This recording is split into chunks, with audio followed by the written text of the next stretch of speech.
Lovely to see lots of friendly faces and people I miss and haven't seen for a long time. So it's funny, isn't it? It's kind of Happy New Year, actually, to many of you. I haven't caught, so kind of feels weird, isn't it? 8th of February, but Happy New Year to you all. We've got a packed house today, so thank you for giving up your time to come and join us. It's really great. Wow.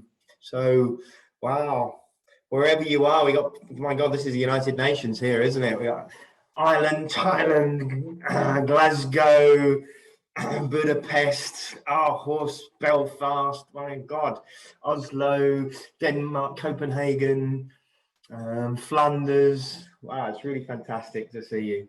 Madrid. Hi, Jorge. Nice to see you. Jessica, you must be the furthest from New Zealand.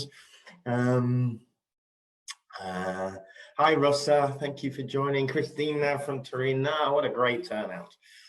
So we'll see. We had 180 register. We'll see how many turn up. You never know in these days how many turn up. We're 60, 70 and increasing as we speak. So yeah, so really great. Got a great session today. Got some great speakers. Noah's going to be our host for the day and guiding us through. Yeah, I'm really great to see you. Good. Okay, Noah, and then I'm going to hand the floor over to you to take it from here. So over to Noah. Thank you, Guy. Thank you. So welcome, everyone.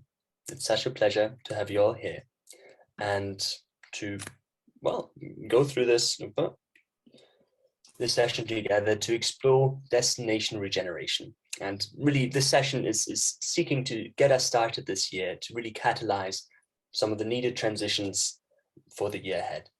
Yeah. And this particular session will be recorded and is being recorded. So if you don't wish to be seen, then please, turn your video off. We do like to see you though, to make this session a little bit more personable. So if you can, do leave your camera on. However, when it comes to your audio, please mute yourself, except during the question and answer parts. And if you do have any questions, feel free to write them into the chat or to raise your hand, right? There's this little raise hand feature in Zoom. Raise your hand and then me or one of the other moderators will pick on you to ask your question. It is also recommended that throughout the session, you select the speaker view in Zoom. It's in the top right-hand corner, usually, of the screen, where you can change this view. And this just means that you will see the person that is actually speaking on screen and not everyone. And lastly, the last housekeeping note is that we will be doing one breakout towards the middle of this session. And this breakout will explore various ideas, and we'll use one very simple tool called Ideas Board to sort of collect some of these ideas. But we'll get there later. When it comes to the agenda, we'll start with a short presentation by yours truly and my colleague, Kalisa Stevens. And we'll explore a little bit what were the learnings from the GDS-Index in 2021, and what are the changes, criteria changes, and changes to the dates of the benchmark in 2022. So reflecting and looking forward. Then, looking forward a little bit more, we'll have Guy Bigwood present the 2022 trends and next strategic priorities in a way for destinations in 2022. Then have a little breakout to explore some of those trends, and then a little share out. Around 10 past 11-ish, we'll see how we'll do for time. We'll try to have a little breakout, a coffee break for about 7-ish minutes, and then return to a very, I'm really excited by it, a roundtable discussion around driving positive impact through tourism events, where we have 3 fantastic panelists and James Lancaster. He will be guiding this panel through the discussion, share their insights on sustainability and driving positive impact through tourism and events. And then we'll close with a little question and answer around 12:30. All right, so I hope that's all clear. As I mentioned before, do feel free to use the chat. Yeah, if there's any questions that you have, any technical issues, Milda will be helping us on the technical side of things. So any questions, please feel free to use the chat.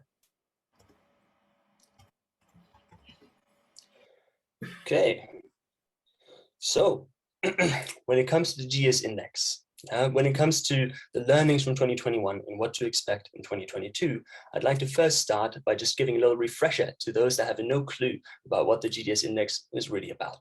And there's very few of you, so I'll keep this brief.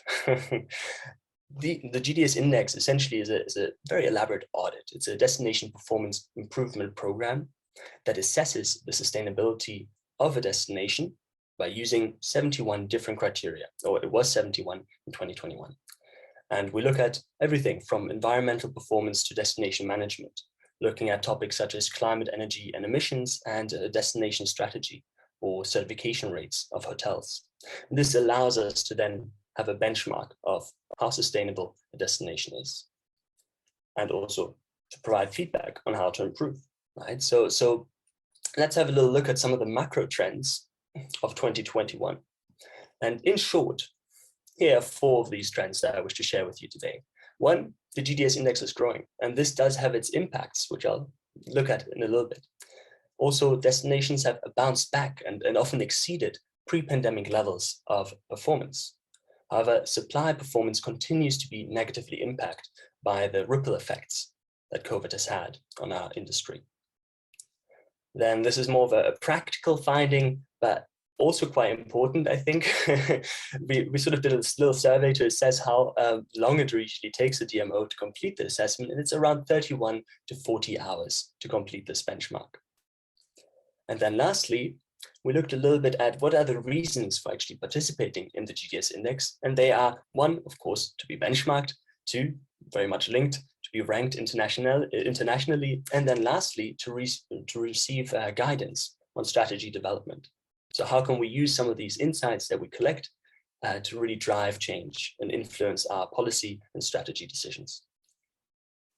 So looking at this first fact, let's dive a little deeper.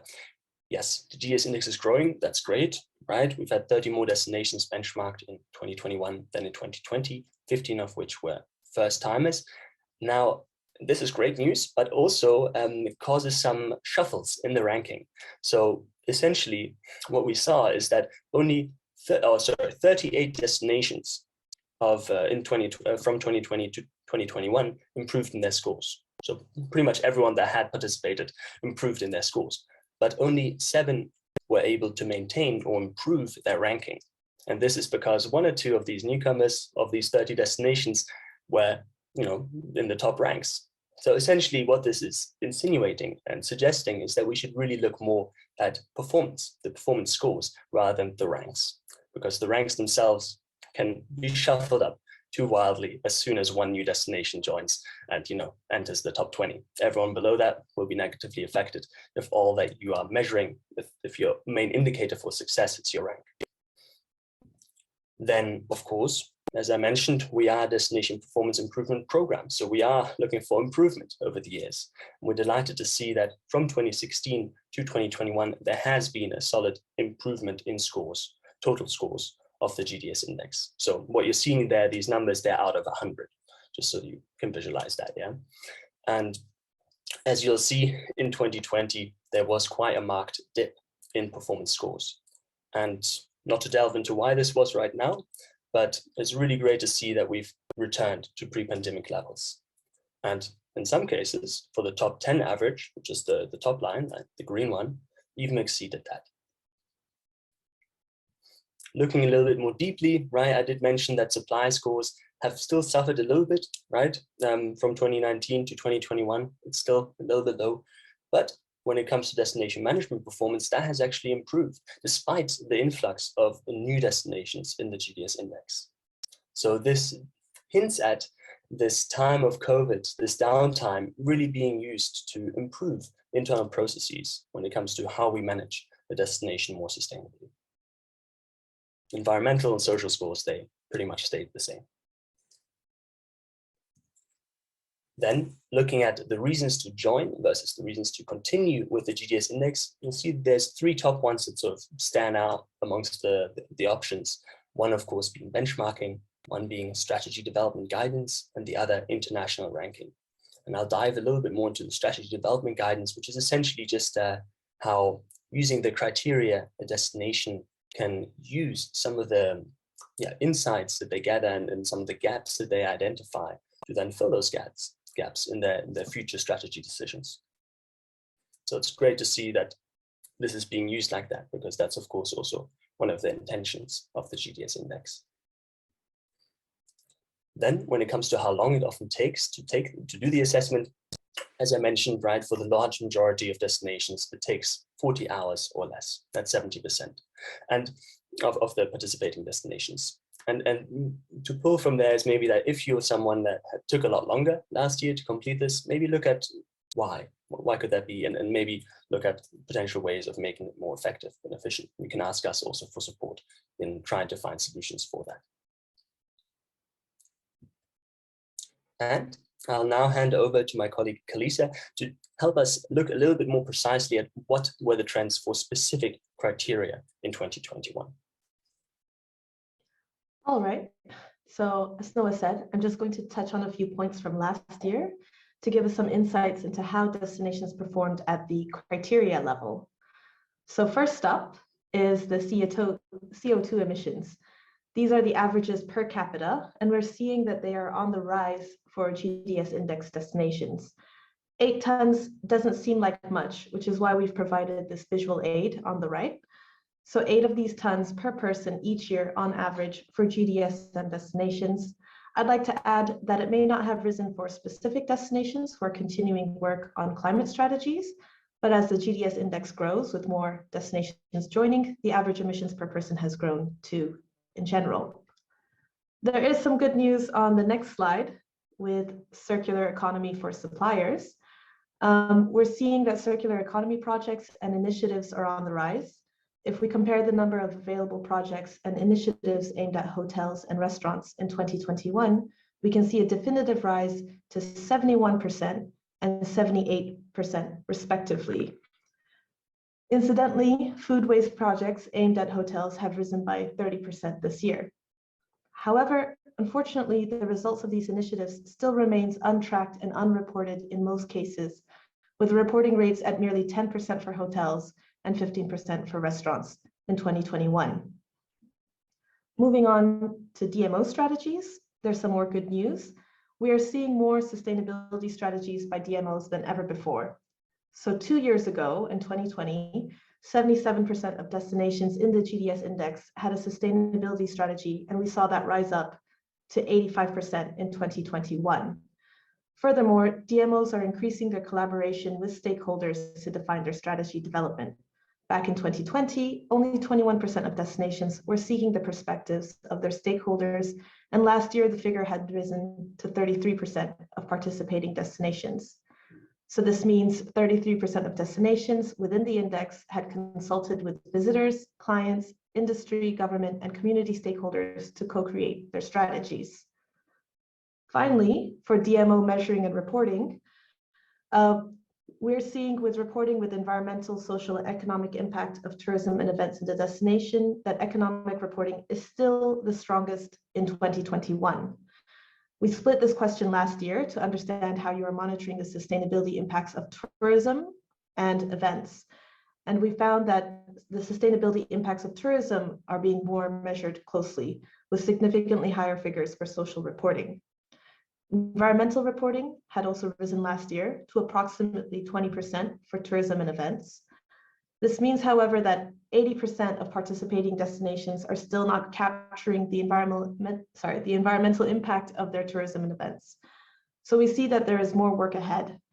And to guide us through that work, I'm handing it back over to Noah to share with us the criteria updates for 2022. Brilliant. Thank you, Kalisa. Thank you. Yeah, so this is, of course, the interesting part, right? For many of you that are wanting to know and eager to know what changes are we going to put in, how are we going to make your life more difficult this year? Well, be relieved, hopefully, right? Because one of the objectives of this change was to simplify the assessment process for all involved. So we did hear a lot of destinations really struggling with how complex it has gotten. So we want to try and make it a little bit simpler. That was one of the objectives. But of course, we also have to balance that objective with the objective of improving how sustainability of destinations is assessed. So I've tried my best to really combine these two. One other feedback that we also got was around the dates, and that it often cut into the holidays of some of the representatives that were filling out the assessment. And that's of course also not healthy. We want to ensure that the filling out of the benchmarking is a good, a fun process, not one that cuts into your holidays. So let me just go over the process that I've gone through to improve these criteria. We've gone through, really, it's a very collective process. First is collating all the feedback. And we collected feedback from a lot of different sources. The first one, the most important one, of course, being the destinations that benchmarked in 2021. Then also some of the other feedback that was collected throughout 2021 from our own team and also other destinations. Feedback that we had gotten from previous years, and bring that all together.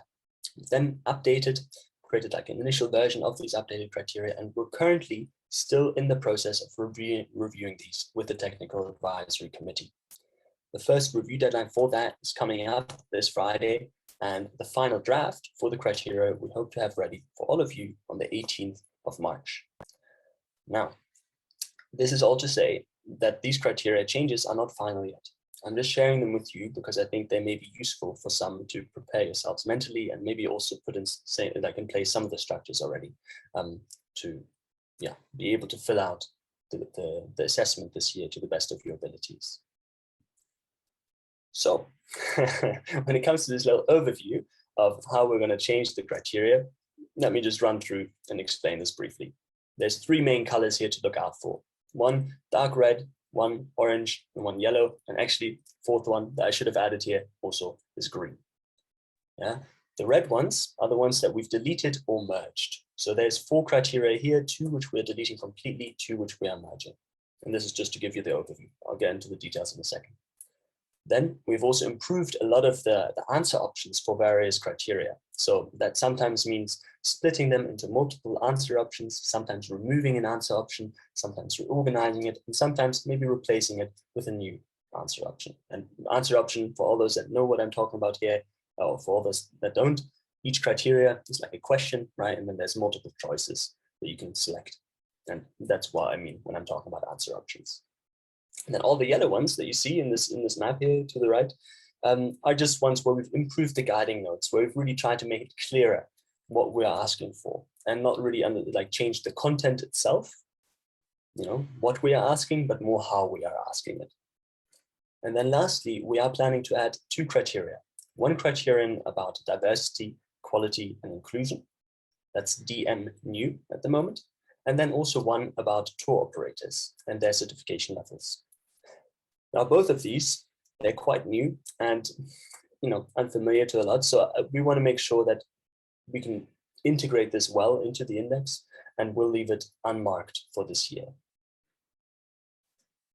Now, more specifically, when it comes to the main changes here, the deleted criteria at the moment look like, and as I said, this is not final, they look like they will be 1, SO8, which is concerned with the crisis management plan of the city and how tourism is involved or integrated into that plan. Also, destination management criteria number 2, which is related to a COVID-19 recovery plan. Both of these were often difficult to respond to and didn't really garner the change, the impact that we had hoped they would have, hence why we're removing them. Then SO1, this asks around how sustainability, the sustainability strategy of the city is aligned to the UN SDGs. And here, before it was just a yes/no answer, now we're going to get a bit more precise with this and ask how well is it aligned. SO11, when it comes to inclusiveness, we're also really shifting how we're assessing the city council or DMO's engagement with the local community on important tourism topics. We're planning to no longer ask what methods were used for engagement, so being very specific, but instead focusing on how deeply locals can actually engage with decision-making processes. And then you, the destination, can sort of decide what methods you wish to use to engage those locals. DM14 and DM16, sort of a similar situation. They were just mergers where one criteria sort of matched really well with another, and combining them just made sense to reduce the number of criteria that you'd all have to fill out. And then lastly, supply and new criteria, as I mentioned already, was around tour operators and how many certifications how many tour operators hold a sustainability certification. So this is a brief overview over these changes. They're not final yet, and we will keep you updated. We will send through we hope to send through all of the criteria and the updated methodology to you before the opening of the benchmark this year, which is what we should look at now. So we're currently in the GDS-Index criteria updating phase. Yeah? We aim to open the benchmark this year on April 4th, so a fair bit earlier than in the past, and close the first round on June 3rd to avoid cutting into too many people's holiday. Now then the second round of reviews will finish in July 1st. And the intent behind this is really to allow some of the insights that were gained through the assessment process and through the assessment reports to better inform the destination's next steps in the coming year. Because often at the moment we're finishing so late with this assessment process that doesn't give enough destinations the chance to actually implement or put in place the structures that are necessary to help them implement some of the recommendations given in the assessment reports. So happy to receive more feedback also on these dates, but this is sort of what we've set in stone for now. All right, so with that, I'll stop there. I hope this was insightful. I hope this reflection was useful, and also now this sort of looking forward gave you a better idea of what to expect in the coming year. Guy, I'd love to hand over to you to now take us through some of the trends and maybe best practices, who knows what he's got prepared for us, and some of the strategic priorities for the destinations this year.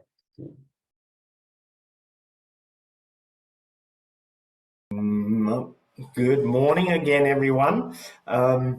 Great, let me share my screen.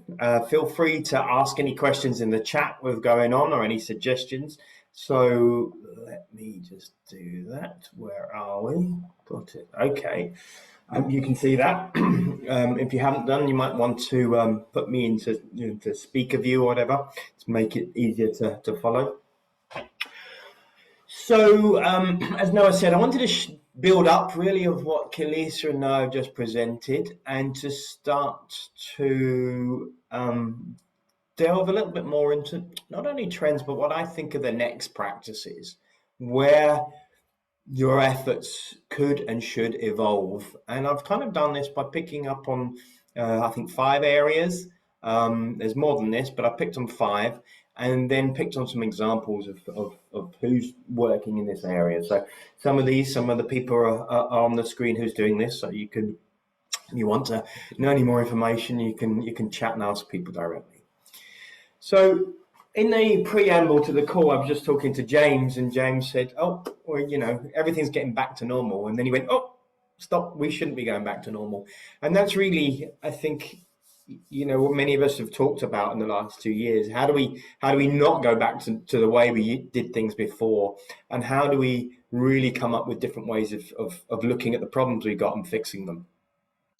And so I think that's the kind of real focus of our work and many of yours is how do we shift from our old degenerative ways of working. Many of us have been working on sustainability the last few years, but you know, that's been very much focused on doing less bad. And to be really honest, I don't know about you, but some of the work that we're doing is not enough, right? We're just not going fast enough. So we need to speed up, we need to scale up, and we need to get more people to step up. And we need to stop putting just the plaster on it. We need to kind of really regenerate. We need to restore and rejuvenate our destinations, socially, environmentally, economically. And so that's the real focus of our work, is in trying to take this mental shift around regeneration.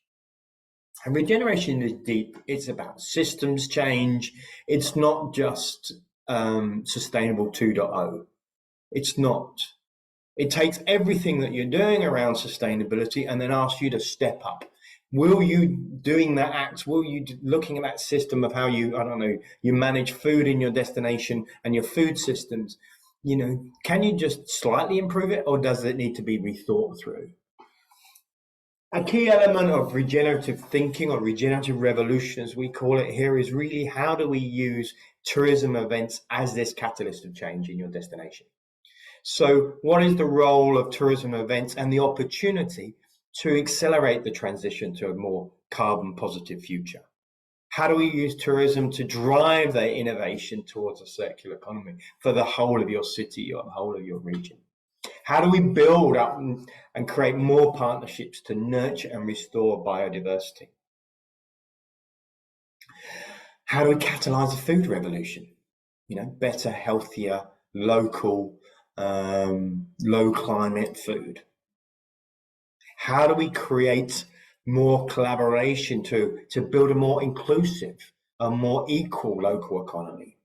And how do we do all that it transforms the visitor experience, so they leave your place, your destination, with a different experience and something that they take away that may even catalyze their life when they go home?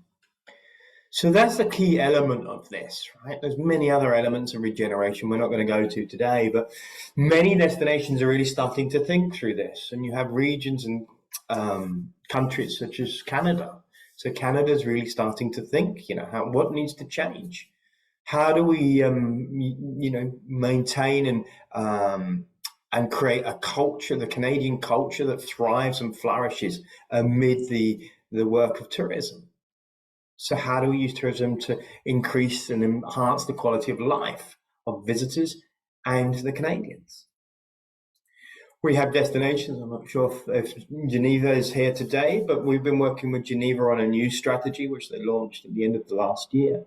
So that's really linked in their strategy to the city development objectives.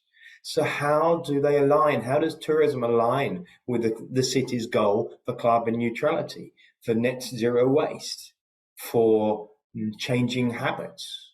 So they've got a strategy focused on 5 different areas. And of course, the SDGs.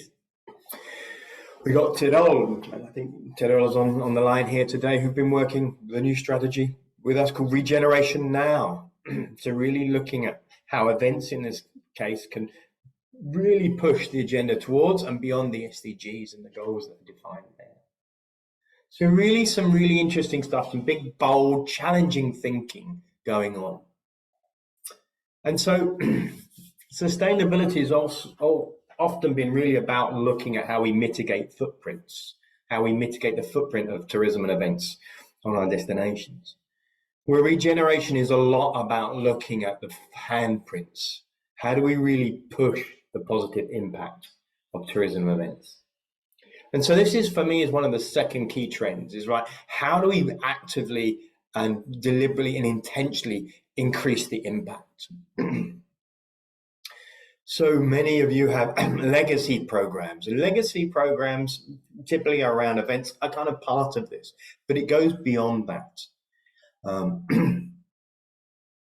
Many of you have started to measure, well, in fact, not enough. I think 80% of you are not doing good, are reporting on your social, environmental, and economic impacts on your destination. So there's a lot of effort on this. In Europe, from the European Commission, we have the EITS and a lot of initiatives going out to measure. Destinations such as Denmark have come together. Now they've got a big initiative trying to get all the destinations together, creating their own criteria. In Valencia, see Jaume is here, doing a lot of work around this. And this is a real key part of working in increasing your impact, is obviously measurement. But why should we be measuring, and what should we be measuring? And what are those impacts if we do it right? So our friends at Meet for Impact, they created a capital model. So this allows us to think about, if we do things right, what kind of capital or assets or value can we create in the destination through tourism and events? Because if we do it right, we can create financial capital. Obviously, that's the income coming into our city. But we can bring in and create intellectual capital, social capital, human capital, cultural, natural capital. So there's a lot of power if we do things right. But this requires some intentional things. So we need to be much more deliberate and not only measuring the outputs of our work, but the outcomes of our work. What do we want to do? What are the changes we want to see in our city? Example I had earlier, if we want to be carbon neutral by 2030 in the city, how do we get there?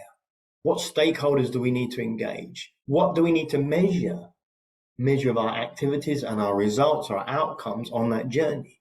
And then if we do implement these big measurement programs, how will we use that data? How will we use the results, and how we start to make decisions based on that data? How often do we need that data? And really what we will change once we've got that.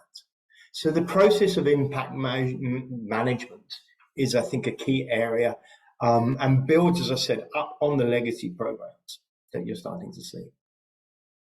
And you can be very much more intentional. So with Belfast, I think Jack is on the call here, we worked a lot at their new strategy, defining, improving the 10 areas that they think are key for their future of tourism in Belfast.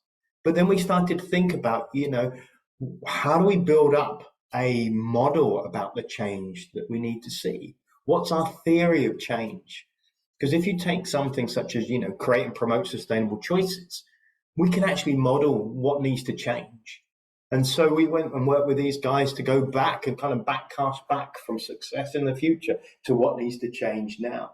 What do people need to think, feel, and do differently at different points? How do we measure that? How do we incentivize it? So bringing science and other practices and methodologies using other industries can be very, very useful to thinking how you actually achieve your objectives and how you do really then leave a legacy and create an impact from that legacy. So when we look at the big programs, and there's some of you from here from Copenhagen today who have really strong legacy programs, or from Flanders who are really working on these big legacy and impact programs, they're defining a strategy, a plan, they're developing frameworks for the change. They're creating and delivering training of their stakeholders, their supply chain, their value chain, their clients. They're creating tools, such as Copenhagen has done.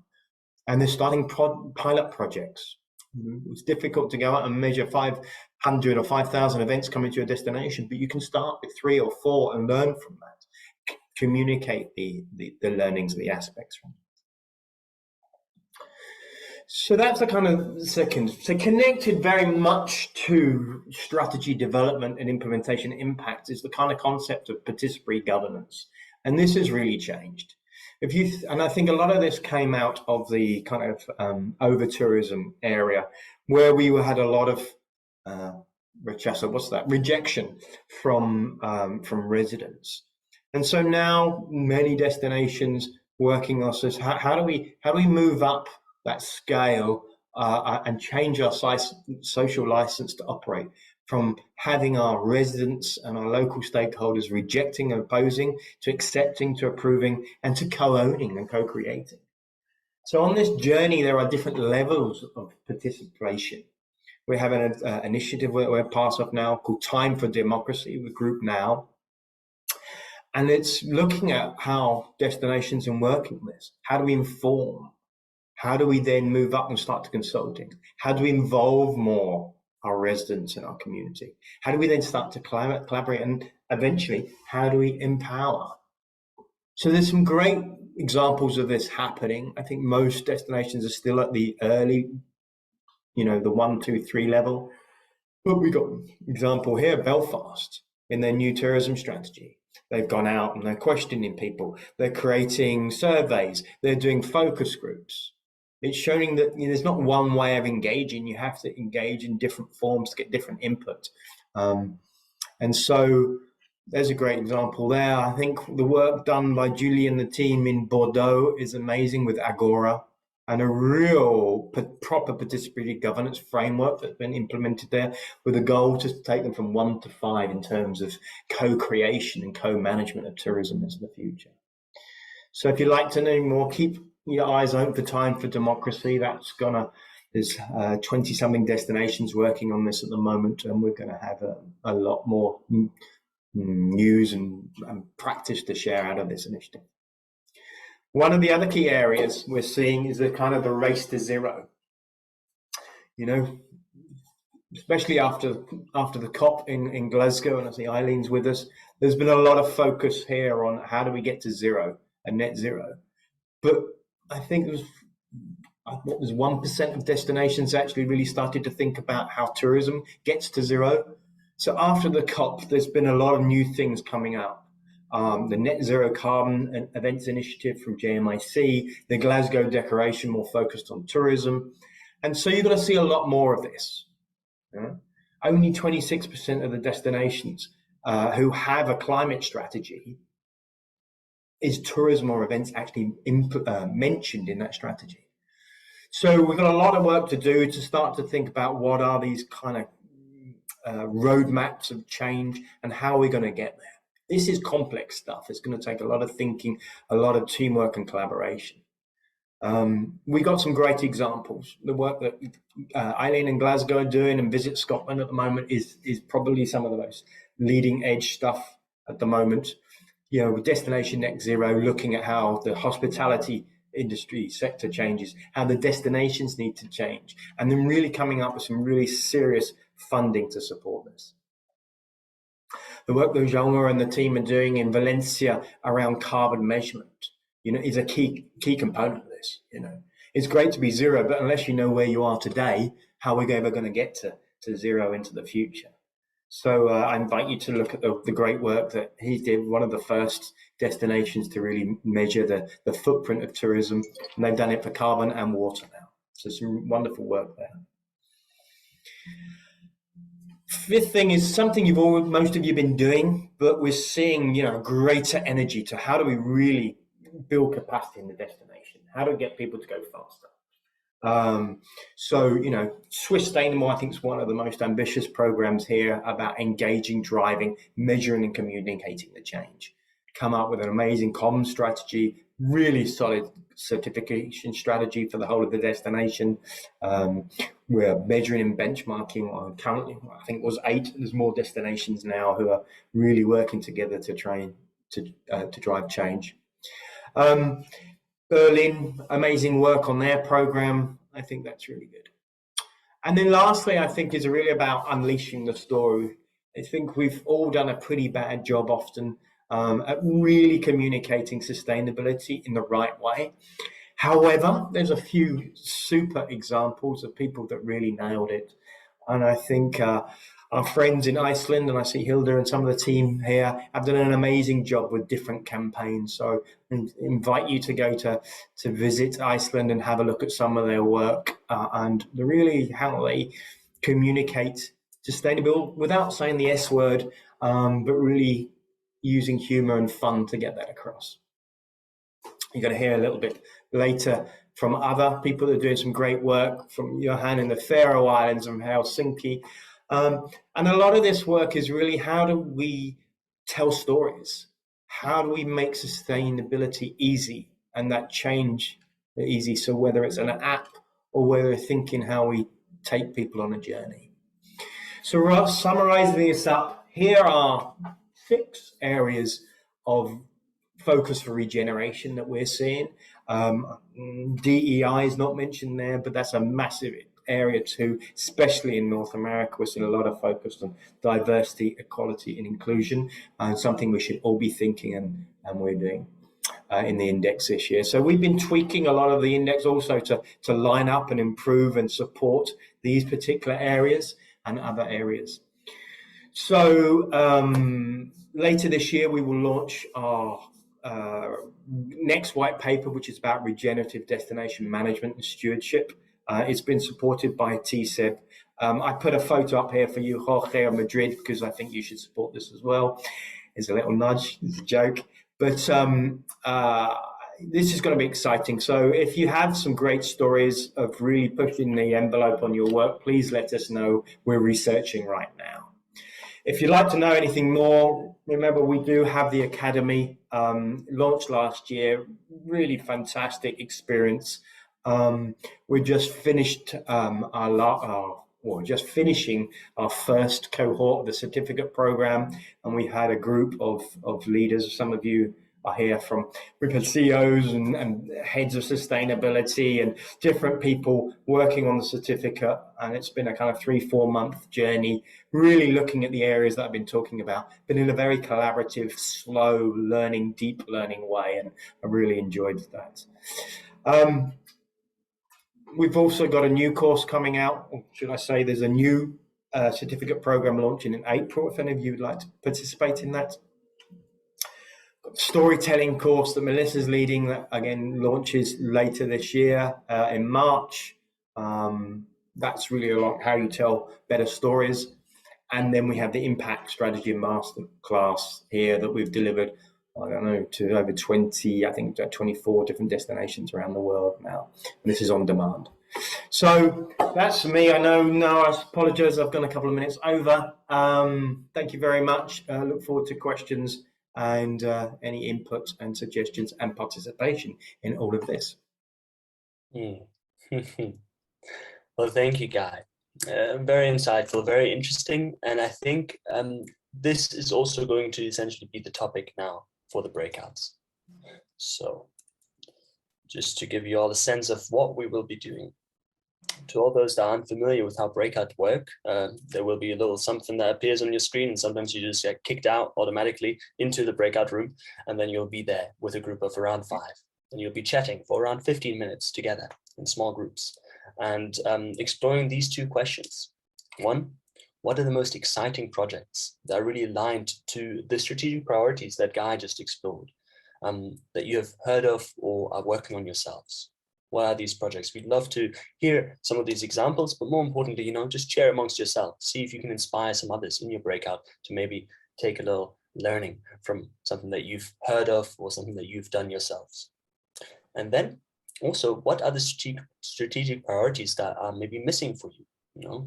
Guy mentioned 5, 6, but I'm sure there's more, or maybe some of those are not really so relevant for you. So if that's the case, we'd love to hear them.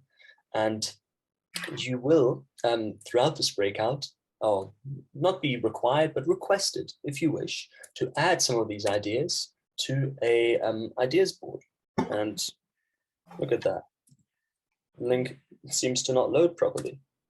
Interesting. Well, you'll have to sort of mark that text with and copy it to actually open in your browser. But no problem if you can't open this link and not add your ideas. Feel free to also write them in the chat and whatnot. Yes, exactly. Thank you, Jess. Select the text, copy and paste. So I think any other questions for now from anyone participating? Please write them in the chat and I'll try to address them now before we send everyone out. The idea is to meet people as well and connect and catch up with people we maybe haven't seen for a while. Okay, well, I don't see any questions coming in. So I hope that 1 or 2 of you have been able to open this link. And Milda, could you please send us all into breakout rooms, and then we'll start the discussion. As we said, we have around 15 minutes for this.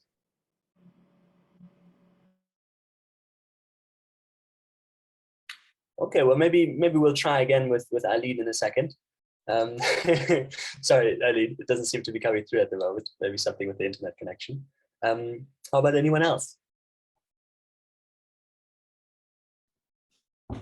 Noah, what I found, Steph from Brisbane, hi everyone. What I found really, and I always like about these sessions, is that I often feel like, oh, we're just starting, or oh, we're doing well in this, but really struggling in this. And then talking to other people, they're going through similar things. So that's been really good. We talked a bit about public transport, and one of the cities was, is really struggling with that and doesn't have much in the way of public transport. And that's a really big issue, and how we can sort of talk to governments and the best ways to go about that to try to change that. And then the example I used, which we're doing a lot in diversity, equity and inclusion, which Guy mentioned, and that's our Indigenous relationship building program. And I see a really good kind of synergy there, to use a buzzword, with sustainable certifications for tour operators for the new criteria, because our Indigenous tour businesses are pretty much inherently sustainable. That's just their whole ethos. And so if we can sort of take them to the next step with some incentives around certification, that'll be a good step for us towards that criteria.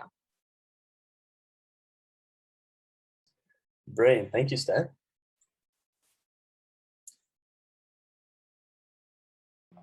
I'm going to say that's really good from Steph. And, you know, one of the key elements of regenerative thinking is learning from indigenous cultures.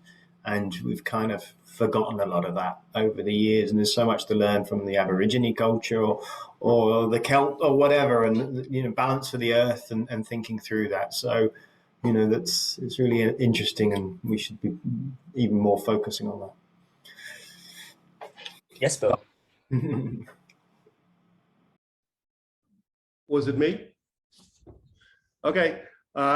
Yeah, we just talk about at least one example I find very inspiring is that the Danish Prime Minister, every year she's having a New Year's speech, and she promised in that speech for the whole nation that within the next 5 years there will be carbon emission-free planes, domestic planes in Denmark. And I think that's super nice. It's a simple message, a little bit like putting a man on the moon and returning him safely by the end of the decade sort of stuff. And that's also one of the things that I think we should have more of, especially if we want to engage the larger community, like a really simple, I used to call it high-pitch concepts. I mean, simple ideas that so people know where are we heading, and also at the same time give space for a lot of creativity, so a lot of people can work in the same direction. So I find these kind of things inspiring, and I think that's sometimes also the kind of stories we need to tell other people. And I don't know if that links to the next part of this session. Yeah, great. Yeah, thank you, Bo. Becky, I know you've been doing great work over in Kerry in Ireland, the Green Thanks, Emerald Isle. Green Emerald. I was just going to share that from the group that I was just in, one of the key things I suppose that I fed back was that, and we've seen this now progressively over the last few years that we've been participating, is that we very much collaborate with our fellow bureaus. So we are competitive in our own country, absolutely. You know, and for us last year we had, I suppose, the big achievement of being recognised as we were top out of the island convention bureaus. But collaboratively, you know, what we found is that, you know, if we can work together and share information where, you know, it's appropriate to share, or, you know, if a couple of us are in the same side of the country and we might have a shared entity that we're trying to get information from, if one of us is successful, you know, we'll let the other one know if we know it's relevant, because ultimately if all of our bureaus are doing well and if we can continue to grow, then our overall message as a country from a sustainability perspective is going to be way more powerful. So that was just something, yeah, that I shared in the last session, because, you know, we are one of 5 that are participating in a country, and you know, I do think it's extremely, you know, powerful that we can come together and show that collaborative sense as well as being individuals. So Yeah, and so important. I mean, Becky, what you touched on is also interesting, because we're talking about like citizen engagement, for example, but it's so important also to think about, all right, engaging with stakeholders, one, so looking downstream, but also upstream. What are the other organizations or organizations on the same level with which we can co-create different strategies or develop certain things together and work together to overall, yeah, improve. It could be just an image, but no, more importantly, improve the practices in the tourism industry at large. That's great. Yes, Yona. One of the things that we talked about in our group was, in fact, the traveling industry of flying, the flight chain, the big. So I'm a bit envious what Bo was telling us about the Prime Minister and having all national flights carbon free. But I think that we have to start thinking about for the future, because now we want everyone to be traveling, and we don't want them to be traveling only from destinations that you can travel to with train. So we have to start to think about a little bit how do we get people to travel again without feeling ashamed of flying. and how can we make the air companies proud to find green solutions, and how can we make them active in finding solutions to make it more carbon free, more sustainable, finding more sustainable ways to fly. So I think it's a great comment. And what can we do together to, you know, to put more pressure or to support the airlines in the shift? We have people like EasyJet, who's committed by 2030 to be flying on carbon zero fuels. Yeah. You know, we've seen the work happening right now by Travelist, getting Booking and Expedia and Google changing the way they present hotels and flights now. And you know, there's a carbon footprint on all flights that have been booked when you look at that, and making sure the hotels have to put information about sustainability, and that's changing that market. So what could we do as a team, as a community, to try and accelerate that innovation? You know, do we need to be rethinking the concept of offsets rather than offsetting into sustainable stoves or planting forests? Should we be offsetting in innovation funds to accelerate development of sustainable fuels? I think that's a great idea. And other, you know, solutions or approaches to this is having people stay longer, right? Making sure they don't fly as much. And then that's where we as DMOs can also take action in a way, create different services or opportunities for those visitors to stay for a longer time, to have a positive impact, a longer term impact, and really enjoy the destination at large more. So I think with this, I'd like to pause and go into a little break. I see Claudia has a hand up. Okay, final fight. Claudia, over to you. Just shortly. Do you? Yeah, you hear me. So I just wanted to share from the breakout. That was a very beautiful talk, because Solange from Amsterdam was in the room with us, and Eileen, Birgit, and Johan. And at the end of the day, it was beautiful that Solange, who is pretty new at Amsterdam and Partners, and also learning about the index, and how beautiful Eileen, who is more experienced and advanced also with the index, how she really could explain and make Solange see the value of the index, and explaining also how to engage with the city council, which is really an important work to do, especially for the first and the second pillar. So I just wanted to feedback this beautiful mentoring that Eileen did with Solange, and Solange asking the questions to Eileen. And so that was really very, very enriching to see. And I just wanted to give this example as well. Thank you.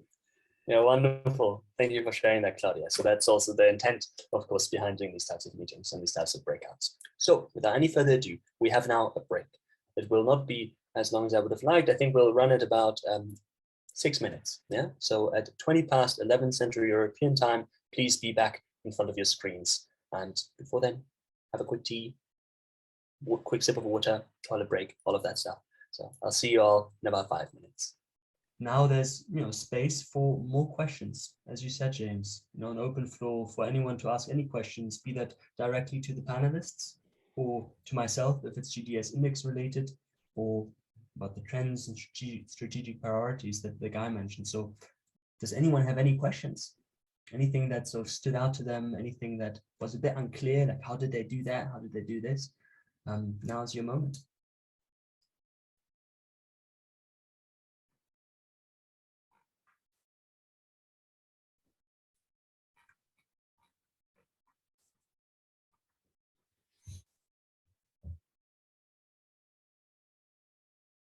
Okay, well, if there are no questions, we may have to come up with some. We may have to spark a little discussion here or finish early.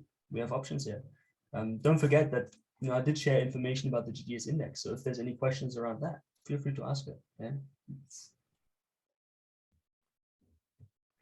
No, there's an interesting comment from Sarah Vonyev from Innsbruck. Growth it's not an oxymoron, sustainable growth, if growth is not defined by a rise in numbers, but understood as development. It's a question of common understanding. So she's redefining what we mean by growth, which is quite an interesting slant on that, isn't it? I really like that. I think that really puts it into context. But I think, Noah, you said, isn't it interesting that our mindset thinks growth can only be economic? We don't even think of growth outside of economic aspects as an immediate gut reaction. So, there's a little bit of work that needs to be done there, right? That goes back to your research, doesn't it, Guy, where the measurement of how things are measured by the destinations, economic is still measured up here, and everything else is measured in far greater numbers. So maybe the priorities are wrong. Yeah, totally. Only 4% of us are measuring actual, environmental footprint. We've got a long way to go. I think Jess, you had your hand up. Yeah, thank you, Guy. I want to thank James for moderating so beautifully. James, you have a natural approach and you ask hard questions with so much empathy. I really appreciate it. I think that's the way to generate dialogue and encourage people towards greater community. Thank you. I have a broader question for everybody, in fact. One thing I added to the board was I feel there needs to be a greater focus on environmental regeneration through destination stewardship, because one thing that is emphasized to me repeatedly at GDSM is that tourism and events has such huge leverage to engage all stakeholders to make the visitor experience not only pleasurable and profitable, but also, I think, part of the solution, in that a visitor can come and leave a place better just by being there, because destinations are managed more regeneratively. I'm just wondering, with this in mind, if there are any ideas or examples where this has been done fairly effectively, leveraging local tourism to make shifts for the better of the natural environment as it exists within the urban or city space or suburban space, whatever the case may be. Thank you.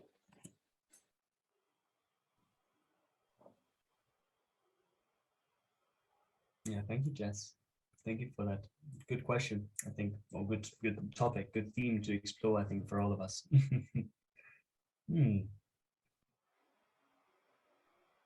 No, I have a comment on that, just briefly. That's something we are working on in Brisbane at the moment with our state government, particularly in the north of Queensland. A city called Cairns is right on the Great Barrier Reef. And one of our members in Brisbane, right at the southern tip of the Great Barrier Reef, is a tourism experience as well. So we're all sort of connected by that very important environmental treasure. And so one of the things that we're working on is a transformational experiences program. It's still sort of early stages for Brisbane. We've kind of been lagging behind a bit on that, but that's something that Queensland's really working on at the moment. So once we have some more updates, perhaps in a future webinar, I can, update you on how that's going. But if there are other examples others have, certainly interested to hear. It's basically, we've got our Best of Queensland experiences, which most of our tour operators are sort of at that level, which is helping them with the business side of their operation, so marketing and websites and all those sorts of things. And then the transformational part of that is the next level. So taking people to a more eco, travel experiences for the conscious traveller, someone trying to give back and contribute positively, like Johan was talking about. Stephanie, there's I'm not sure how much you looked into that. There's some good resources around transformational travel. There's a nice website, probably called transformationaltravel.com or something like that, with some good stories. I think there's some people from Copenhagen here. I did a project for them a few years ago looking at transformational travel and how we could bring that into the Copenhagen experience. There's a great TED talk from the CEO of WOCO, Mikkel, talking about that, which it's really interesting to hear his view on that. So maybe connect with them. Thanks, Guy. Yeah, I appreciate it. But yeah, exactly. I mean, how does, and I think it's interesting because often we think of transformational travel in remote places, you know, the Barrier Reef, right? You know, but you can also have transformational travel in cities. But it's slightly different. And I think wonderful Copenhagen have been doing some great job at how do we get people out of the city centre, where, you know, where everyone used to go, into more of the suburbs, the neighbourhoods, perhaps some of the neighbourhoods that are, you know, not so affluent. But, you know, so they've done some great work on, how would I say, accelerating social innovation, kind of helping to do startups, social startups in some of the neighborhoods. I'm not sure if Thomas is still here or anyone who can talk more to that, but it's some work I love. I think the work in Copenhagen is mind blowing on that. And I think I think we all can learn from that, really. You know, how do we make people leave different from when they arrive?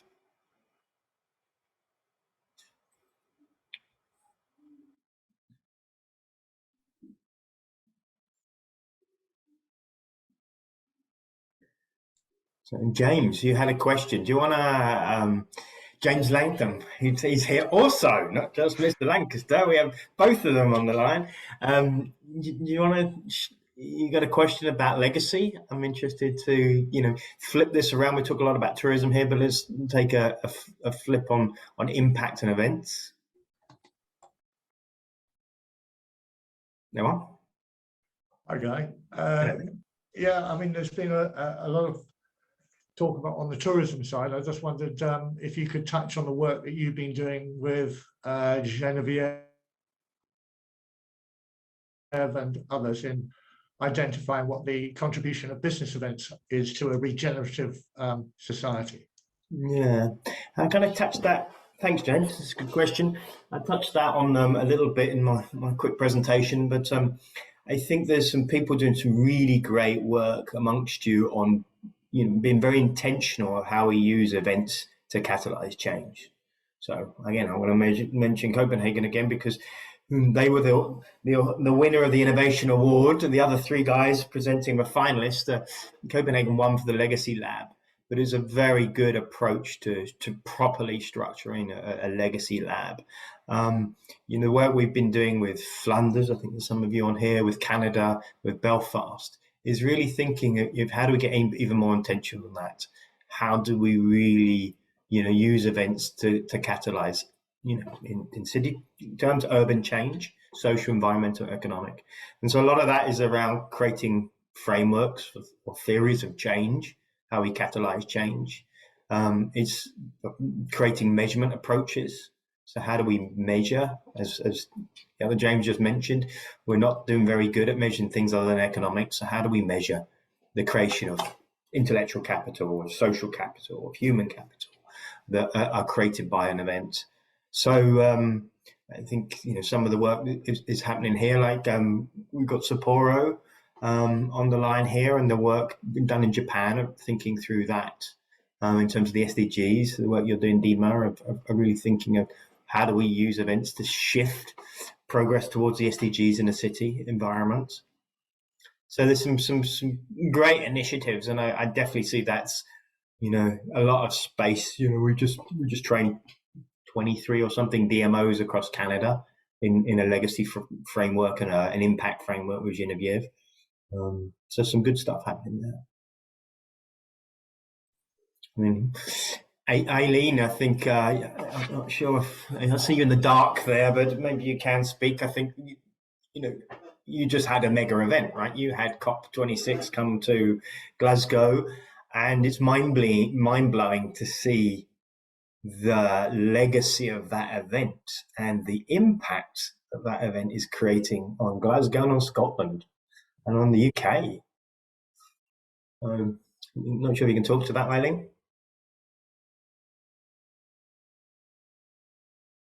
Oh, it's not working. What a shame. I could say a few words, Guy. Oh, please. Hi. So I actually joined the team after COP, but yeah, it's been really interesting just to kind of hear more about the positive impact that it had. I think even in the lead up to COP, the fact that we were selected as a destination showed that there was a big commitment and lots of work going on in the background.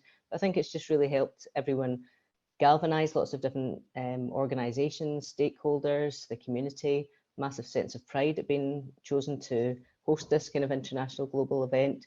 It's really, we've used it as just, it's just a real opportunity for us to kind of take that process forward. And while there's that kind of appetite for focusing on sustainability this kind of year until it's handed over to the next host in Egypt, there's a real opportunity for us to kind of grab and run with that and work with our destination. And so we're working with Visit Scotland under sort of climate action planning. There's working with green tourism about really trying to galvanise and champion our businesses to take part in work in a green accreditation. So I think its impact's been, you know, for business, for community, for the city itself, and it's really allowed us to just continue to prioritise sustainability for the tourism and events, businesses, and just across the whole city. So it's been massively positive for us. Brilliant. No, I think hands off to all of you. I mean, I just love the work. I mean, the food work you've been doing, the waste, the volunteering. There's just so many elements of change that events inspired. Great. Other questions? Last questions? Is that a question from you, Vikas? I didn't know if you were kind of waving your arm there.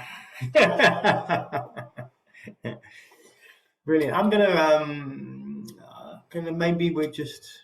If no one has a question, I have one question. Can we take a photo? Yeah. Yeah. Everyone. So group photo. Everyone put on their finest Zoom smile. Yeah. Look into the camera. And 3, 2, 1, and shot. There we go. I'll do one more. So in case you there's a few more people coming. Yeah. Okay. Well, I didn't count down that one. My bad. So one more. 3, 2, 1, and brilliant. Lovely to see you all here. So, Guy.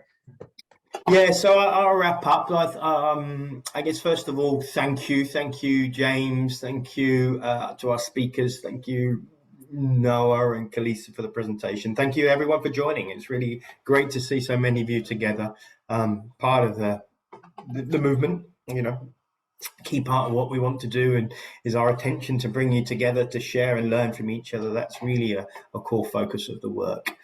So looking to the future, actually, I just realized we haven't picked a date for our next Feel the Pulse, but we will have another one. We'll be kind of focusing on those kind of pillars that I laid out. So we're going to be looking at carbon roadmaps and the race to zero. We're going to be looking at DEI. We're going to be looking at legacy. We're going to be looking at storytelling. So if you have stories to tell, you'd like to be a speaker or anything, please come up to us.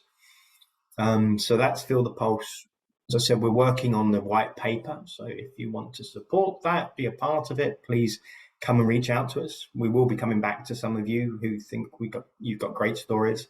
Some of you are really in contact with a lot, so we know what you're doing. Some of you kind of, we're not so in contact always, so please come back to us. I guess a couple of important things that happen. We got the Academy, as I said, so some great programs happen in the certificate program. If you're looking for a long, slow journey into regeneration, we got people like Christine from Oslo have been part of that, and so. And maybe talk to them if you want to know if it's worth your time and while. But I've certainly had a fantastic experience facilitating that. We've got the masterclass in communications and impact that you're through to John. And then we have another kind of exciting announcement that we haven't launched yet, but on the 22nd to the 25th of May, we have the GDS retreat. So any of you who would like a face-to-face, slow, exploration into regeneration, we're going to Scotland, and so we're going to Findhorn, which is a eco community in the north of Scotland, kind of close to the Highlands and to the beach. And it's a wonderful place, actually, where Noah spent a lot of his youth growing up, and a place is really focused and expert in regeneration, social, environmental, ecological. And we're going to spend a few days there in an exploration, working through the important issues of what's on our tables and what's on your on your minds and exploring that. So you will receive an invite to that. We'd love you to come. It's going to be very different. It's totally co-created the agenda. We won't be setting the agenda at all. You will be. So there's a bit of there's going to be some experimentation around that. We have an amazing facilitator, Robin Alfred, who's going to be helping us to do that. So there's that. What else? Remember, April the 4th is the GDS will open, and you have until June this year, so it won't ruin your holidays, summer holidays so much. Yeah, I'll leave it there. Thank you very much for doing. Welcome to new team members, welcome to new cities, and we'll see each other soon. Take care, everyone.